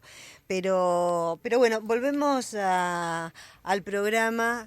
Esta semana, el miércoles, se cumplieron 10 años desde que se terminó la impunidad en la Argentina, Sergio. Así es, el 21 de agosto de 2003 la Cámara de Senadores declaró la nulidad de las leyes de obediencia debida y punto final. Pero, bueno, y ahí se abrió un proceso de verdad y justicia enorme en la Argentina, pero el derrotero de esa historia para que haya justicia es interesante, primero y principal, porque es un caso único en Latinoamérica. En todos lados hubo dictaduras, pero en ningún lado hubo un proceso tan avanzado, a pesar de todo lo que falta, un proceso tan avanzado de hacer justicia. Ha venido siendo una moda ahora atacar este proceso diciendo, miremos el futuro, dejemos mirar el pasado. Pero no es caprichoso, eso es... Bueno, apareció esta semana López Murphy, ¿no? Hablando de... defendiendo a los represores. Ahí, la verdad que son discursos que ya no solamente la nación los puede sostener, porque son ellos mismos. Sí, pero de contrabando se meten algunos que dicen hay que hablar de la inflación y no de los derechos humanos, como si no se pudiera hablar de las dos cosas, ¿no? Hay gente que parece que puede hablar de una sola cosa. Si te dicen eso es porque de los derechos humanos no te van a hablar nunca. Exactamente, ese eufemismo en realidad lo que encubre es un discurso por la injusticia, pero más allá de eso es interesante porque el proyecto de ley que se vota lo había introducido, lo había propuesto Patricia Walsh, de Izquierda Unida, y eso habla también de una época, ¿no?, del kirchnerismo, en la que, con una especie de idea transversal, de que leyes como esta pueden ser tomadas por, aunque sea de un grupo como Izquierda Unida. Vos hablabas hoy de... Bueno, es lo mismo el mismo tema del que yo hablaba al principio del programa, que se repite ahora y se repitió hace 10 años, de gente que en lugar de congratularse porque alguien que alcanzó el poder toma sus banderas y las lleva a la realidad, se queja porque le roban la bandera. Exacto, y en este caso no, Patricia Walsh, la hija de Rodolfo Walsh, agradeció y reconoció políticamente este avance. No así muchos sectores de izquierda. Exactamente, la ley 25.779 dice: decláranse insanablemente nulas las leyes del perdón. Ahora, tiempo después, el 14 de junio de 2005, la Corte Suprema de Justicia declaró inconstitucionales esas leyes. Y por el caso de Julio Simón, que había sido un policía apropiador, asesino de los padres de la chica que se apropiaron. Y ahí es donde la Corte Suprema puede intervenir y declara esta inconstitucionalidad. Ahora, hay que acordarse de cómo arranca todo esto. Lo voy a hacer rápidamente. Alfonsín asume, nombra la CONADEP investigación, lleva los juicios a las juntas, y en diciembre de 1985 aparece la condena y el susto, y el freno. Porque la condena abría el camino a que se condenara prácticamente una enorme cantidad de oficiales que estaban en funciones en las Fuerzas Armadas, y el proceso de justicia ahí se frena, y aparece la ley de punto final, que da un plazo de 60 días para que se hagan juicios y luego del cual ya no se podía hacer más. ¿Qué pasó? Que en muy pocos días fueron citados 400 militares y esto en febrero del 1987, generó que un sector de las Fuerzas Armadas hizo el alzamiento de Semana Santa, ¿no?, con los carapintadas, Aldo Rico, y luego del cual Alfonsín saca la segunda ley de impunidad, que es la ley de obediencia debida, que frenó prácticamente todo el proceso de verdad y justicia en la Argentina. Y si esto no fue suficiente, Carlos Menem, al asumir, muy poco después de asumir, indulta a los pocos que ya habían sido condenados. Haciendo un brevísimo paréntesis ahí, siempre se cuenta la historia de la hiperinflación que sacó del poder a Raúl Alfonsín, una hiperinflación que estuvo absolutamente manipulada desde los centros de poder y de la que la oposición de Menem, fue cómplice. Y muy pocas veces se liga la situación económica de aquella época con esto que estás relatando. También fue una manera, esa democracia era una democracia tutelada por la corporación militar, pero también yo creo que en la caída de Alfonsín tuvo que ver este intento del gobierno, de aquel primer gobierno radical, de hacer un gobierno realmente democrático, de enfrentar a los poderes fácticos. Alfonsín empezó ese gobierno con una voluntad que expresó y verbalizó, no solo en los discursos, sino también lo hemos visto peleándose con la sociedad rural, lo hemos visto enfrentándose a diversos factores, a tener esta iniciativa que fue en su momento el juicio de las juntas, que fue realmente simbólicamente muy importante, pero creo que hay que ligar las dos cosas. En aquel momento el statu quo, que es el mismo que hoy está interfiriendo, no permitió seguir adelante con la justicia. Exacto, fue un mensaje. ¿Hasta dónde pensás llegar con la revisión de la dictadura? Y bueno, Menem vino con otra característica, todo lo contrario, parar con los juicios, y con este verso de siempre: miremos el futuro, no miremos el pasado. Sí. Y la cuestión es que dejaron dos ventanas abiertas. En esto de cerrar todo, dejaron dos ventanas abiertas. No se mencionó el robo de bebés y no se mencionó el robo de bienes. Todo lo demás se podía. Pero por esa ventana se coló que la lucha de los derechos humanos pudo continuar. Continuaron los juicios. Y apareció en algún momento el Senado, pudo cuestionar dos ascensos a militares que habían tenido que ver con la dictadura, y Adolfo Silingo, que reconoció que se arrojaban prisioneros al río de la Plata, reabrió el debate en la opinión pública, que en realidad a los inicios de los 90 es como que había quedado fuera de tema. No se quería saber. No se quería saber, no se quería discutir más, esto no nos llevó a ningún lado. Sabía, pero la sociedad no quería saberlo. 24 de marzo de 1996, a 20 años del golpe, una gigantesca movilización parecía poner de nuevo en marcha la lucha. Apareció una nueva organización, Hijos, que con los scratches también, desde un lugar casi testimonial, parecía que era una lucha de un David contra Goliat, pero se seguía el tema vigente. Y finalmente, desde el punto de vista de la justicia, Emilio Mignone logró que un juez le reconociera por lo menos el derecho a saber la verdad, el derecho al duelo y a disponer del cuerpo de su hija. No a que sean condenados los militares, pero el derecho a la verdad, y esto abre los juicios por la verdad. Y ella ahí genera una situación muy incómoda. Se podía saber todo lo que pasó y quedaba la ridiculez de que no se pudiera juzgar. Y un caso inesperado, juez Baltasar Garzón, de 1998, desde España, inaugura una nueva doctrina, que es la jurisdicción universal para los crímenes de lesa humanidad, cuando apresa a Pinochet, y empieza también a requerirle a la Argentina que declaren los militares. La Argentina se transforma para los militares genocidas argentinos en su refugio. Si iban a cualquier otro país del mundo, los podrían agarrar. Esto genera una situación en la que, sin embargo, el tema de los robos de bebés sigue avanzando, y Videla y Macera son puestos en prisión por la temática exclusiva del robo de bebés, y empieza a haber una cantidad mayor cada vez de imputados. Llega a ser 119, ahí gobernaba Duhalde, y Duhalde empieza a pensar en la manera de frenar esto. ¿Qué no va a ser de otra manera? Indulta a Gorriarán Merlo y a Zein Eldin. La teoría de los dos demonios. Y prepara, sí, gracias por los títulos.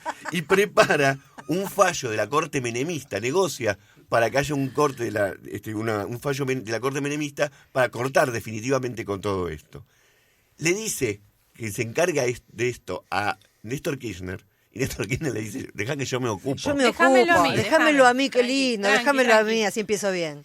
Bueno, así fue, gracias al cielo, que se encargó Néstor Kirchner, se reabrieron todos los procesos de justicia, pero hay que decir, datos del CELS, todo lo que aún falta, porque ha habido 260 condenas y solo 20 absoluciones, pero hubo absoluciones, no es que a cualquiera que se lo juzga se lo condena. Claro. Pero en este momento hay vigentes el 4% de los juicios, solamente el 4% de los juicios. O sea que todavía falta un 58% de causas que están en la etapa de instrucción. Todavía falta mucho por delante. 17% solamente llegó a sentencia, pero todavía falta apelar en muchos de estos casos. Por lo tanto, uno tiene la sensación de que se avanzó un montón, pero ojo con los que dicen dejemos de mirar el pasado, porque todavía la impunidad es enorme y todavía queda un camino por recorrer. Y ahora llegó el momento de hablar de ruidos, Luciana. Sí, porque les contaba que esta semana se realizó en La Plata la Semana del Sonido. Está terminando hoy una jornada de varios días. Y bueno, todos vivimos inmersos en un mundo de sonidos. Pero ahí ya tenemos una primera diferencia, la diferencia No entre es el lo sonido mismo. y el ruido, ¿no? Por supuesto. No Todos es lo queremos mismo. sonido. No es el ruido es cuando es molesto. Me suena. Entiendo que por definición el ruido es molesto. Es cuando el sonido, la frecuencia, la intensidad del sonido comienza a molestarnos, a afectar nuestra calidad de vida, y ahí es cuando se convierte en un problema, digamos. O el contenido también. El contenido de lo que nos dice. Bueno, sí, la intensidad también. Cuando te hace ruido, cuando algo te hace ruido. Si empezamos con las asociaciones, a la entrevista no llegamos nunca, así que dejémosla. Bueno, la idea era centrarnos en la contaminación acústica, en la contaminación sonora. Y para eso estamos en comunicación con el ingeniero Ariel Vélez, que es especialista del Laboratorio de Acústica del Centro de Investigaciones Científicas de la provincia de Buenos Aires. Muy buenos días, ingeniero Vélez. Luciana Dalmazo lo saluda. ¿Qué tal? Buenos días. Buen día. Bueno, y queríamos hablar de contaminación acústica, y para eso nos gustaría una definición de qué se trata cuando hablamos de ruidos. El ruido, que muchas veces, pienso yo, es un mal que subestimamos, digamos, que no le prestamos tanto atención. O sea, hablamos de la contaminación, cuando hablamos de contaminación ambiental, quizás de lo que tiene que ver con el aire, con algunas otras cuestiones, pero por ahí no estamos tan atentos a los ruidos. ¿Cómo podríamos definirlo? Bueno, sí, el ruido que hay en la cual vivimos es una contaminación acústica, es una contaminación como cualquier otra, es algo que estamos inmersos y que en general en lo que es el sonido no nos damos cuenta. Vivimos en un entorno de ruido, vivimos contaminados. ¿Y cuándo hablamos de cuándo es el nivel máximo tolerable de un determinado sonido? ¿O cuáles son las principales fuentes o causas del ruido ambiental? Las bocinas, yo lo digo, las bocinas. Las bocinas. Insoportable. El tránsito es uno de los principales ruidos ambientales. El ruido del tránsito es uno de los principales contaminantes, es el contaminante que afecta a la mayor cantidad de gente que vivimos en las ciudades. Los niveles de ruido varían, y los niveles de ruido que nosotros necesitamos para vivir confortablemente dependen del horario, ¿no es cierto? No es lo mismo el nivel de ruido que uno puede necesitar para dormir que el nivel de ruido que uno puede mientras trabaja. Uh-huh. ¿Y cuáles son esos niveles permitidos? Los niveles de ruido recomendados por la Organización Mundial de Salud para dormir tendríamos que estar hablando de unos 40, 45 decibeles máximo. Estamos hablando de prácticamente hablar en voz baja, en un susurro, porque digamos hay una idea de cuál es el rango de niveles en decibeles que el oído puede escuchar. El oído humano puede escuchar entre 0 decibeles, que es el umbral de audición, y 120 decibeles, que es el umbral de dolor, en donde ya el oído uno empieza a sentir un dolor. En ese rango encontramos el 0 decibel, prácticamente tendríamos que estar en silencio absoluto. Los 40 decibeles sería apenas un susurro, apenas el ruido del viento. 70 decibeles es, por ejemplo, como para que tengan una idea, es lo que necesitamos para conversar, para una conversación fluida, 65, 70 decibeles. Por lo tanto, niveles mayores a 65 o 70 decibeles ya interfieren en la comunicación. Y por ejemplo, en la ciudad, nosotros hemos hecho un mapa de ruido en la ciudad de La Plata, que lo terminamos hace muy poco, y encontramos que, digamos, el promedio de nivel de ruido en la vereda, en un horario pico, está por encima de los 70 decibeles. Uh-huh. Y claro, o sea que digamos que el tránsito supera esos niveles permitidos dentro Claro, sí, el ruido de tránsito está superando, por lo menos en la ciudad de La Plata, lo que nosotros hemos visto, los niveles recomendados. Uh-huh. ¿Y hay una percepción subjetiva del ruido? Uno por ejemplo, lo que para uno es ruido puede no serlo para otro. Esto es... Bueno, sí, por supuesto. El ruido, nosotros denominamos al ruido como el sonido no deseado. Es decir, el ruido es un sonido, pero es un sonido que uno no desea.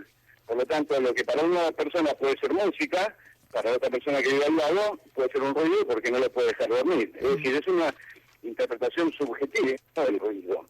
Sí. Por eso decimos que el ruido es el sonido que uno no desea.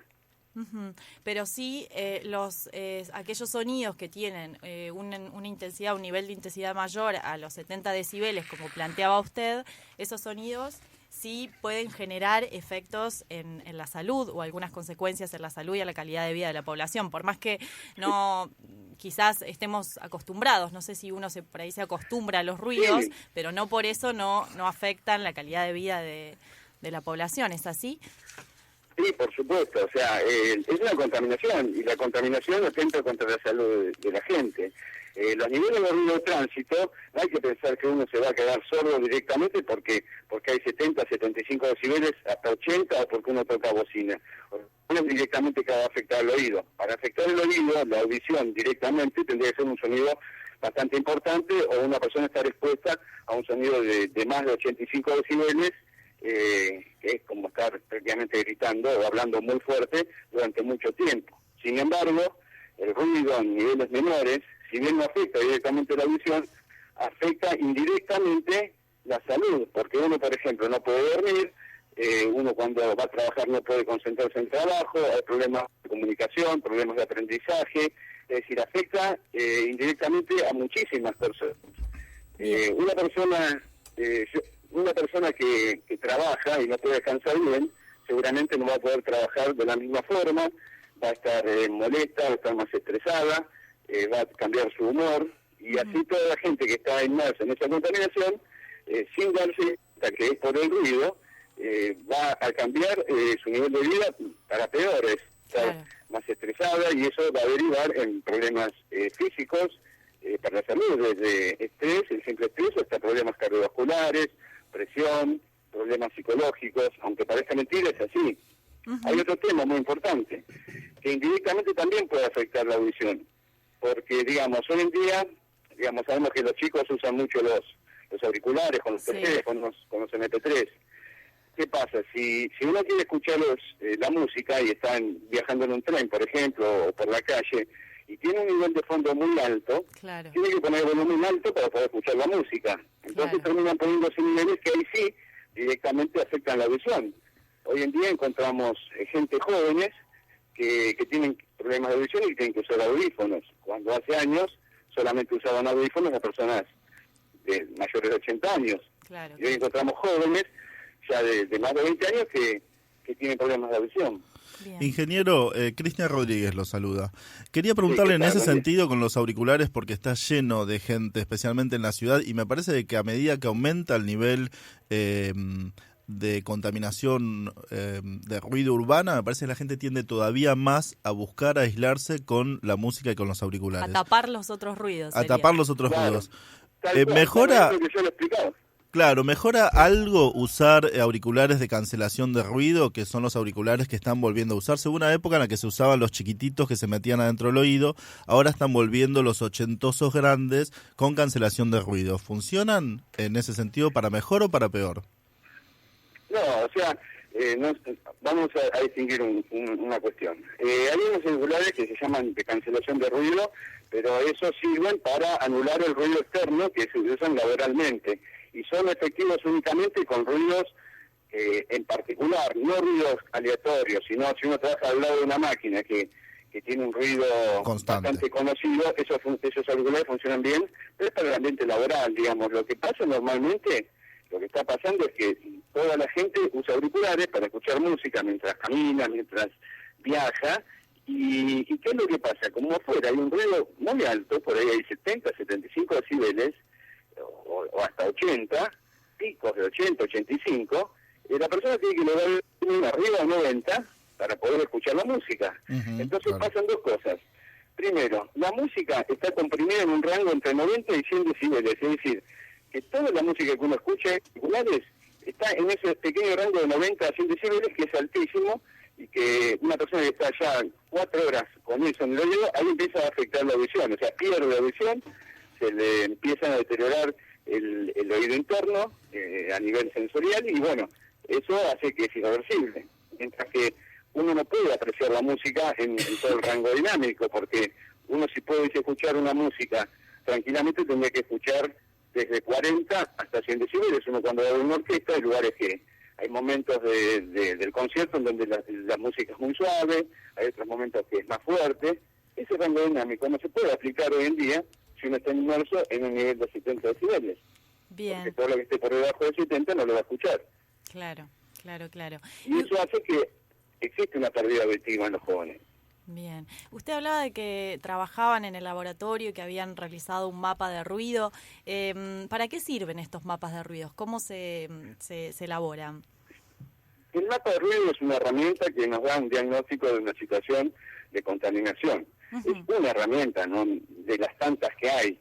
El mapa de ruido consiste en medir los niveles de sonido, de ruido en diferentes puntos de la ciudad, georreferenciarlos y generar como si fuese un mapa que uno puede ver, por ejemplo, con una escala de colores, los diferentes niveles que hay en cada zona o en cada punto de la ciudad.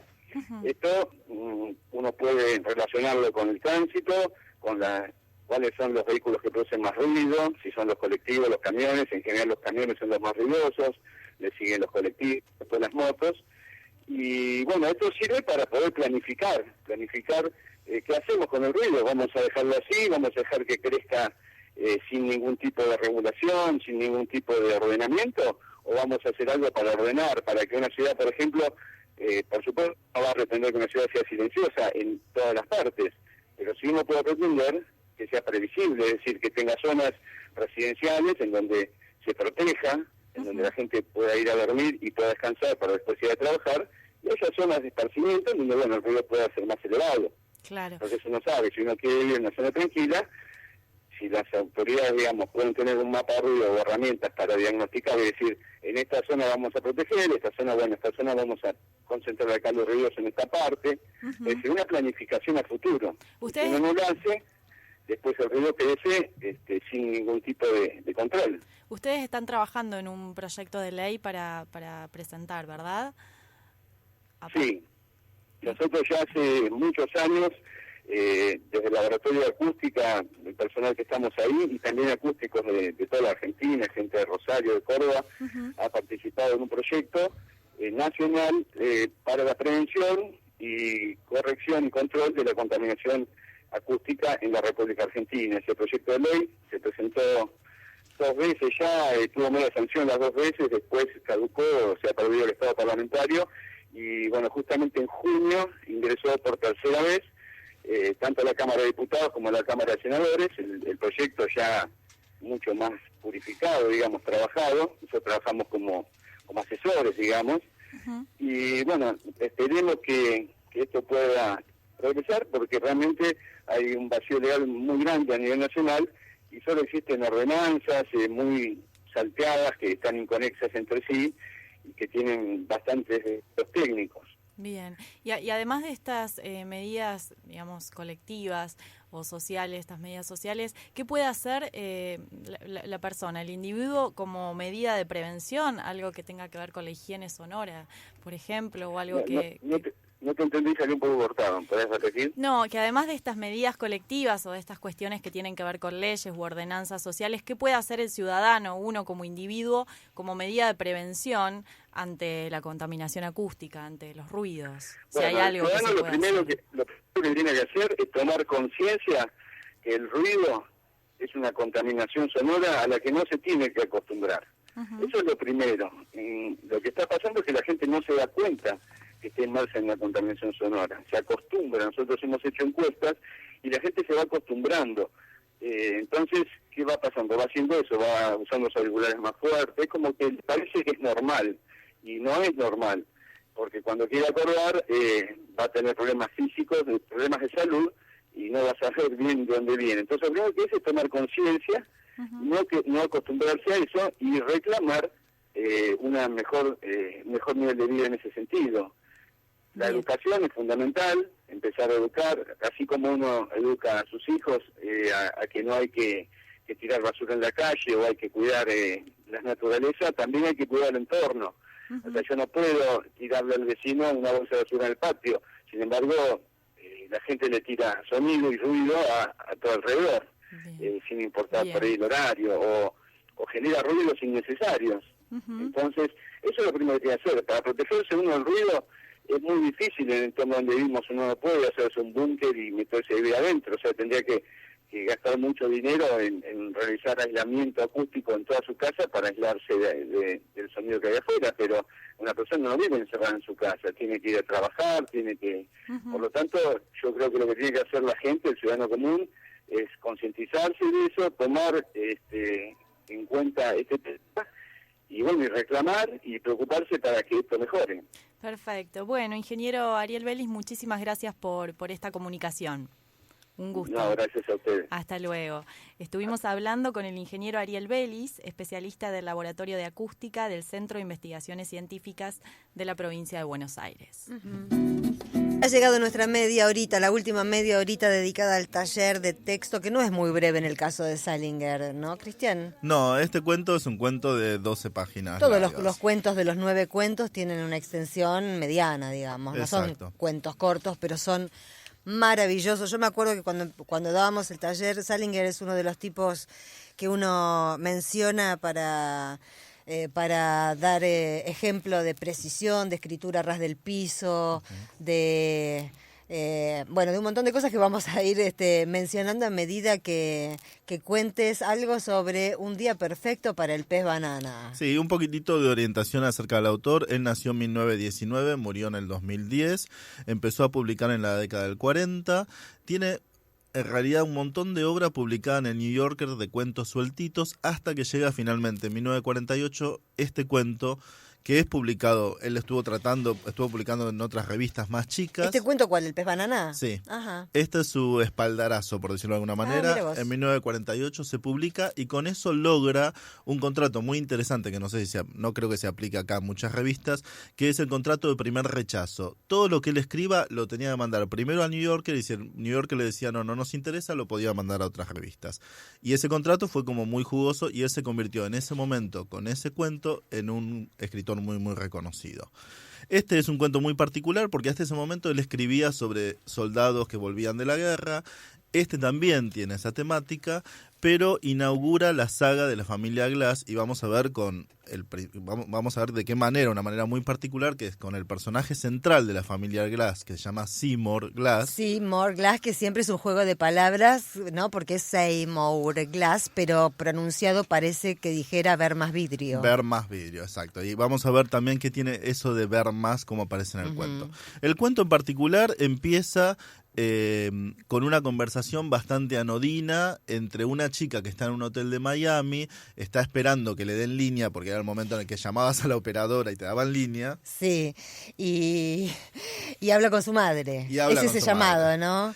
Ahí hay un ejemplo que yo siempre lo doy, porque cuando hablamos de escritura a ras del piso y de una cuestión absolutamente narrativa, puramente narrativa, donde uno puede ver a medida que va leyendo, puede ir viendo la película. Entonces tiene que haber muchos indicios, muchas señales de cómo están los cuerpos en esa escena. Y esta chica que aparece al principio de Un día perfecto para el pez banana, que está en un cuarto, se llama Muriel, está esperando línea, está sola en el cuarto de su habitación, uno no sabe nada sobre la vida de ella y está esperando línea porque finalmente la comunican con su madre. Con su madre. Y ahí en esa conversación que, como decía Cristian, era medio anodina, es genial, como a lo largo de toda la obra de Salinger, en realidad, las cosas importantes que él quiere comunicar, las cosas grosas, las cosas pesadas, cosas que por momentos te revuelven el estómago, te hacen llorar, te hacen reír. Salinger encuentra, la parte de afuera de esas cosas y encuentra escenas visuales muy fuertes. Muriel, cuando está esperando la conversación y finalmente habla con su madre, ahora vamos seguramente a escuchar algo de lo que hablan en esa conversación, que nos lo va a leer Marta, pero a mí hay algo sobre lo que me interesa llamar la atención, que es la postura física de Muriel. Muriel se pone el tubo del teléfono entre el cuello y el hombro, lo sujeta porque está muy ocupada pintándose las uñas, y mientras sostiene esa conversación anodina, uno la puede ver caminando en el cuarto de la habitación, sosteniendo el tubo para que no se le caiga, y mientras tanto estirando el brazo y pintándose las uñas. Para mí ese es uno de los hallazgos que por lo menos a mí me han enseñado qué se quiere decir cuando uno habla de escritura puramente narrativa. Sí, y ahí viene la descripción física que vos decís, en este caso, que es ella esperando la línea. Lavó su peine y su cepillo, quitó una mancha de la falda de su traje beige, corrió un poco el botón de la blusa de sax, se arrancó los 2 pelos que acababan de salirle en el lunar. Cuando por fin la operadora la llamó, estaba sentada en el borde de la ventana y casi había terminado de pintarse las uñas de la mano izquierda. No era una chica a la que una llamada telefónica le produjera gran efecto. Se comportaba como si el teléfono hubiera estado sonando constantemente desde que alcanzó la pubertad. Mientras sonaba el teléfono, con el pincelito del esmalte se repasó la uña del dedo meñique, acentuando el borde de la lúnula. Tapó el frasco y, poniéndose de pie, abanicó en el aire su mano pintada, la izquierda. Con la mano seca, tomó del borde de la ventana un cenicero repleto y lo llevó hasta la mesita de noche, donde estaba el teléfono. Se sentó en una de las 2 camas gemelas ya hecha y, ya era la 4ª o 5ª llamada, levantó el auricular del teléfono. Es muy impresionante eso mientras Marta lo leía, yo me daba cuenta que soy lo contrario a Muriel, porque cuando suena el teléfono me abalanzo. Me goleás todo. Pero me abalanzo como si me estuviera esperando un llamado importante, y en realidad nunca son llamados importantes. Claro, pero ¿te quieren vender un auto o alguna cosa así? Sí, siempre me gané un auto o algo por el estilo, pero qué dato, ¿no? Sobre una persona que... Como si el teléfono estuviera llamando desde su pubertad, ¿no? Es impresionante. Y aparte, bueno, está esperando la conversación con la madre. Y ahí hay otro detalle también, no lo vamos a leer entero porque está como muy mechadito, pero algo que mencionábamos cuando hablábamos de Madame Bovary. Salinger está escribiendo como escribía Flaubert, en el sentido de que las conversaciones siempre son indirectas, son interrumpidas. La madre quiere plantearle, ella está de vacaciones en Miami con Seymour Glass, la madre está preocupada porque está de luna de miel en realidad. Claro, exacto. No de vacaciones. No de vacaciones. Se casaron y se fueron ahí, a ese hotel. Exacto. Ella lo estuvo esperando que volviera él de la guerra durante bastante tiempo. Él vuelve de la guerra y la madre está preocupada por una serie de síntomas psiquiátricos, podríamos decir. Pero en ese momento, y como lo plantea Salinger, en realidad nos ponemos más del lado de la hija, que dice, no te preocupes, que él es macanudo, es un poco raro. No pasa nada, mamá, no pasa nada. Y la madre trata, mientras hablan de vestidos y de lo mal que se viste la gente en Miami, de todo ese tipo de pavadas, de notas que leyeron en revistas del corazón, trata de introducir el tema y la hija trata de minimizarlo. Entonces, por ejemplo, le dice... le pregunta por cómo manejó en el auto. Ese es el dato, ¿no? Si manejó a mucha velocidad, tenía miedo la madre. Claro, y ella dice, condujo bien, yo misma estaba asombrada. ¿No trató de hacerse el tonto otra vez con los árboles? Y la madre dice, no, bueno, no manejaba bien, no subió a más de 80. Y la madre dice, ese asunto de la ventana, las cosas horribles que le dijo a la abuela acerca de sus proyectos sobre la muerte. En definitiva, le dijo a tu padre que hay una posibilidad muy grande, dijo, de que Seymour pierda por completo la razón. Está hablando de lo que dijo un médico amigo de ellos que es psiquiatra. O sea, se introduce medio oblicuamente esta tensión entre, no lo vimos a Seymour, va a aparecer en el segundo acto del cuento, pero ya se introduce una atmósfera de qué es lo que pasa con este muchacho. Hay un apunte que me gustaría hacer en este momento que tiene que ver con quién es Seymour, que dijimos es el hermano mayor de la familia Glass. Salinger escribió prácticamente toda su obra sobre los diferentes hermanos de la familia Glass. Eran niños prodigio que tenían un programa de radio, el padre los llevaba a la radio porque los había colocado, les había armado como una especie de programa de radio y habían sido conocidos, y Seymour después se va a la guerra. Y a mí en este punto es que yo reivindico tanto la obra de Salinger, y pensé mucho también en Salinger en los años en los que todavía no había aparecido ni Iluminados por el Fuego, ni otras obras que después hablaron aquí de la Guerra de Malvinas, porque no es una lectura o una manera de pensar en Salinger muy habitual esta, pero por lo menos a mí siempre me impresionó por ese lado. De una manera graciosa, de una manera muy llevadera, muy, muy entretenida, Salinger está hablando de esa parte de Estados Unidos, está hablando de un veterano de guerra, está hablando de alguien que vino tocado de la guerra, que vino con el famoso síndrome postraumático. Claro, que vino con el síndrome postraumático que, como ustedes podrán darse cuenta por las noticias que leemos día por medio, que provienen de Estados Unidos, Salinger estaba hablando hace 4 décadas de una patología social norteamericana. Estaba hablando de algo que le estaba pasando a esa sociedad y que se expresaba a través de los veteranos de guerra. Porque Un día perfecto para el pez banana es un cuento muy entretenido y muy trágico. Digamos, si uno si tiene que contar el argumento, es un argumento trágico, pero cuando lo lee algo entretenido.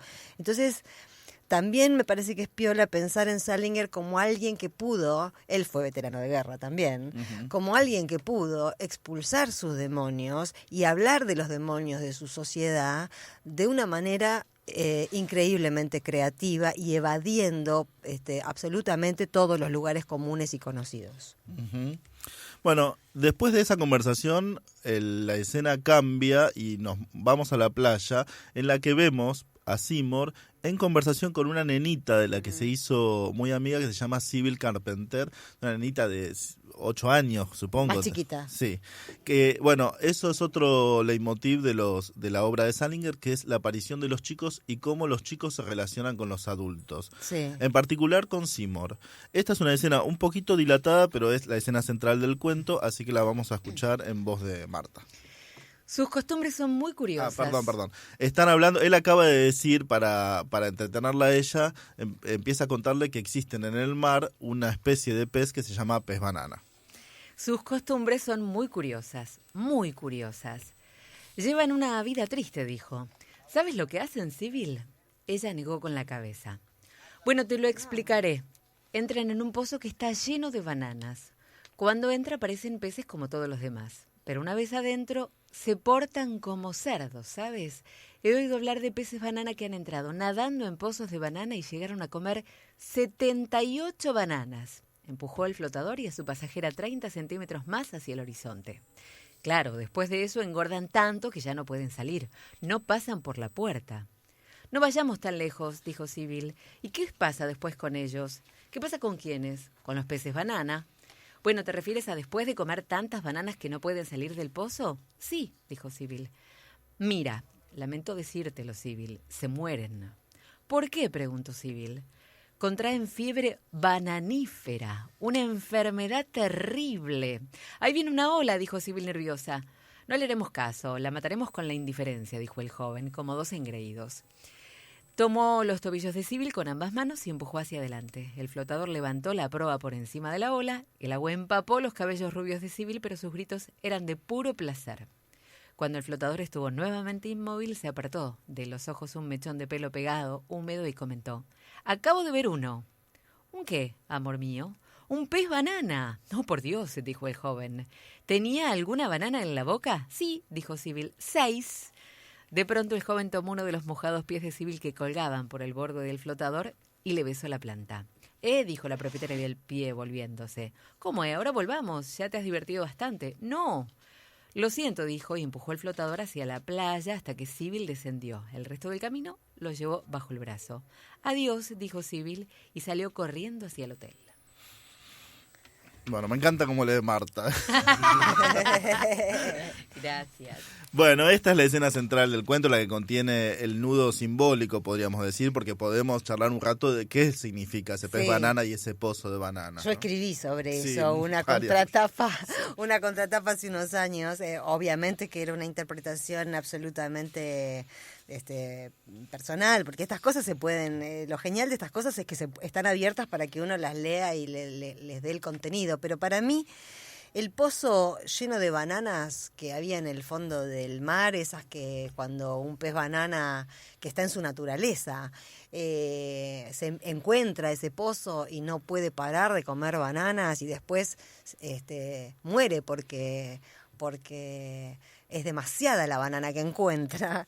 Para mí siempre fue el imperialismo, para mí siempre Salinger estuvo hablando de esa necesidad de los norteamericanos de ir a la guerra, esa cosa de la que no pueden zafar. De la voracidad. La voracidad del poder y la voracidad de expansión. Me parece que ese personaje, porque además Marta leyó este pedazo de este fragmento del cuento, pero teniendo en cuenta que ya sabemos, porque también qué es lo que pasa en la narrativa. Hay un tema del que se habla poco que tiene que ver con cómo se distribuye la información en un cuento, ¿no? Y en este caso de Salinger, en este cuento es perfecto, es un ejemplo perfecto para estudiar eso, para saber que al principio del cuento el escritor se ocupa de decirnos que el personaje de Seymour es un desequilibrado, pero al mismo tiempo tiene una mujer que le resta importancia a ese desequilibrio y lo naturaliza. Y mientras está teniendo lugar esa conversación entre Muriel y su madre, y la madre está preocupada porque dice que Seymour es un loco y tiene miedo de que se estrelle contra los árboles cuando maneja, y la esposa Muriel no le da importancia y se sigue pintando las uñas, Seymour está abajo con una niña, haciendo lo que acaba de leer Marta, relacionándose amigablemente, pero también ya el lector empieza a tener como una cierta zozobra porque no sabe qué va a pasar entre ese hombre que tal vez sea un desequilibrado y esa niñita que conoció en la playa. Sí, sube, un poco usando la metáfora a partir de lo de Luciana, sube el ruido de fondo acá. Sí. Uno escucha algo perturbador que no sabe exactamente qué es. Hay insinuaciones de pedofilia o lo que sea, o de que la va a matar. Aparte hay otros datos, por ejemplo, de que ella le dice a la madre, Muriel le dice a la madre, todo el tiempo que estuvimos acá no se saca la bata, y la nena le dice, dale, vamos al mar, y el tipo se saca la bata. Entonces dice, bueno, acá hay un montón de cosas que están avisando de que el clima se está enrareciendo. Y aparte, bueno, eso de que le besa los pies, la misma nena dice, toda la escena está manejada con mucha pericia en ese borde entre lo perturbador, lo amigable, lo entrañable de la escena, y cada uno, digamos, hasta ese momento, hay que recordar la primera lectura del cuento, porque después sabemos lo que va a pasar, uno no sabe exactamente dónde asignarlo, en qué lugar ponerlo, ¿no? De todas maneras es un cuento que aunque uno conozca la trama, cuando lo lee por segunda, tercera, cuarta, quinta, sexta, décima vez, le va encontrando los motivos de los efectos, porque esto también es una cosa que pasa con la narrativa. Muchas veces uno lee algo que le provoca un efecto de emoción, un efecto de escozor, un efecto de perturbación, y una de las cosas interesantes para hacer a los que nos interesa la literatura es, cuando se hace la relectura, tratar de detectar dónde está exactamente en el cuento, en la prosa, exactamente, el mecanismo que hace que dispare ese sentimiento en el lector. Esa escena donde Seymour le besa la planta del piecito a la nena que acaba de conocer y que la dueña del pie le dice, epa, es uno de los mecanismos perturbadores. Exacto. Y yo tengo otra interpretación de qué significa el pozo de bananas, relacionado también con otras cuestiones, que es, bueno, él se llama Seymour, ver más, y ella se llama Sibyl, que es mitológicamente alguien que ve el futuro, alguien que también ve lo que los demás no ven. Y a mí me parece que también una interpretación es que él vio demasiado. En la guerra vio demasiado, y ese ver demasiado, consumir demasiado algo que después te termina matando, porque a mí me parece que el pez banana es él también, es una descripción también de la enfermedad mental o del trauma de la guerra, haber visto demasiado y morir por eso. Y haber visto lo insoportable. Haber visto algo que es insoportable y cuya única salida, ya que no puede ser comunicado, es, bueno, la autodestrucción, que es lo que pasa. Vamos a la escena final para ver cómo Salinger cierra el cuento. Bajó en el 5º piso, caminó por el pasillo y abrió la puerta del 507. La habitación olía a valijas nuevas de piel de ternera y a quitaesmalte de uñas. Echó una ojeada a la chica que dormía en una de las camas gemelas. Después fue hasta una de las valijas, la abrió y extrajo una pistola automática de debajo de un montón de calzoncillos y camiseta, una Orchies calibre .765. Sacó el cargador, lo examinó y volvió a colocarlo. Quitó el seguro. Después se sentó en la cama desocupada. Miró a la chica, apuntó con la pistola y se disparó un tiro en la sien derecha. Bueno. Y así leído, además. Te deja. Sí, tremendo. Pero aparte, cómo usa oraciones bien cortas y la determinación. Ahí el clima de la determinación está dado por el ritmo de la prosa. Y hasta la última palabra, porque relata, apuntó con la pistola y no sabemos a quién. Hasta la última palabra del cuento no sabemos que finalmente se deserraja ese tiro en la cabeza. Además está muy hiper astutamente manejado por el narrador el tema de que cuando ve a su propia esposa, el narrador no diga que la ve a Muriel, sino que vio a la chica. Porque entonces uno no sabe si ya está totalmente enajenado o es puro estilo, ¿no? Es puro estilo del escritor. Uno siempre está en esa duda. Es un cuento maravilloso, es un cuento clásico maravilloso.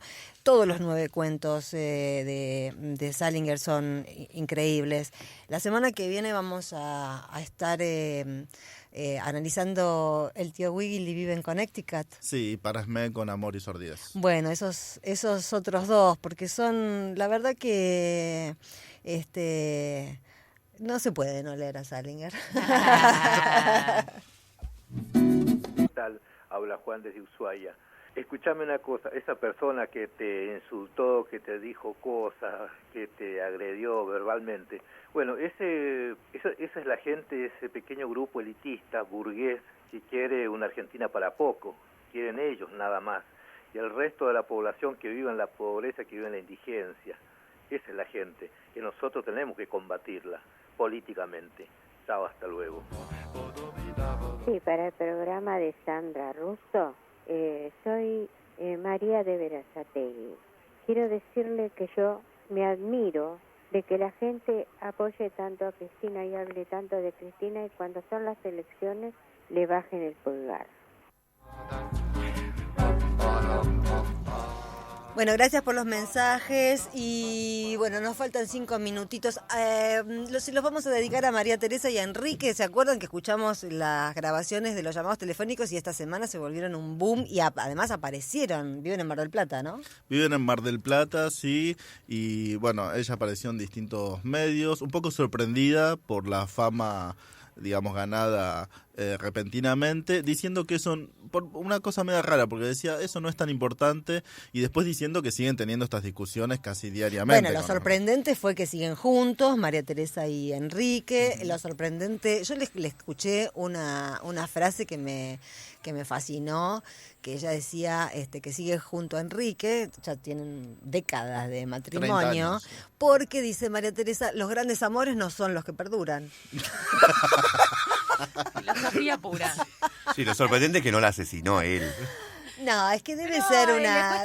sería tomarse un trabajo que Enrique no estaría dispuesto a tomarse. Ni Hola. asesinarlo, ni muchas cosas mucho más sencillas de cumplir.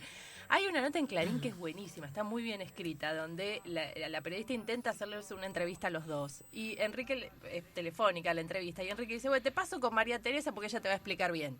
Y después es toda la conversación, la mantiene María Teresa, y solo Enrique interviene en 2 oportunidades que lo ponen entre paréntesis, que hace alguna acotación. Y vos le ves la cara, Enrique, esa cara de resignación. De aguantador. Pero de resignación elegida, podría decirse, ¿no? No, porque no es una cara de un hombre golpeado por la vida, sino es lo que hay. Acá estamos. Es ese señor que se despertaba en el último llamado. Pero yo quiero salir en defensa de María Teresa, porque también hay un problema que es cierto que las relaciones se terminan de distintas maneras, nunca de manera muy prolija, siempre los finales nunca son sincrónicos, la gente no se pone de acuerdo para separarse, hay uno que decidió antes, ese es el problema, digamos. Nunca es muy de común acuerdo, pero es cierto que hay